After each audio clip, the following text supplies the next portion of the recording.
Morning breakfast வந்து வீட்டிலே complete பண்ணிவிட்டு ஒரு பிக்னிக் செட்டப்பில் ஆஃப்டர்நூன் லஞ்சும் ப்ரிப்பேர் பண்ணி எடுத்துகிட்டு நாங்கள் கிளம்புறதுக்கே ஒரு 11 ஆகிடுச்சு.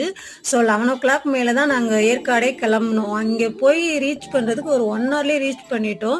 மொத்தம் 20 பெண்டு. ஊட்டியிலலாம் போயிட்டு அப்படியே வளையிறப்போ நமக்கு ஒவ்வொரு டேர்னுக்கு வந்து வாமிட் வர மாதிரி இருக்கும். இங்கே அந்தளவுக்கு இல்லை, நார்மலான யூ டர்ன் போடுற மாதிரி தான் இருந்துச்சு. ஸோ வந்து வாமிட் எதுவும் வராமல் நாங்கள் ஏற்காடு ரீச் ஆகிட்டோம். போனதுமே ஊட்டி மாதிரி தான், கிளைமேட் வந்து அப்படியே ஹெச்எஸ்எல் ஊட்டியில் எப்படி இருக்குமோ அதே மாதிரி தான் இருந்துச்சு. ஃபஸ்ட்டு போனதுமே வந்து ஃப்ளவர்ஸ் கார்டன் தான் என்ட்ரானோம். ஸோ கண்ணுக்கு குளிர்ச்சியாக பச்சை பசேல்னு எந்த சைடு பார்த்தாலும் க்ரீனிஸாக, ஐயோ பார்க்குறதுக்கே அப்படியே பார்த்துட்டே இருக்கலாம் போல இருந்துச்சு. திண்ணையில் கிடந்தவனுக்கு திடுக்குன்னு வாழ்வு வந்த மாதிரி இவ்வளோ நாள் கழிச்சு இந்த மாதிரி கண்ணுக்கு குளிர்ச்சியாக பார்க்கும் என்னால் என்னோட ஹாப்பினஸை கண்ட்ரோல் பண்ணவே முடியல. 2 குழந்தைகளையும் விட்டுட்டு நான் பாட்டுக்கு ஃபோனை தூக்கிட்டு பூவெல்லாம் வீடியோ எடுக்கலாம்னு சொல்லிட்டு கிளம்பிட்டு இருந்தேன். ஜாலியாக இருந்துச்சு இந்த ட்ரிப் எனக்கு ரொம்பவே.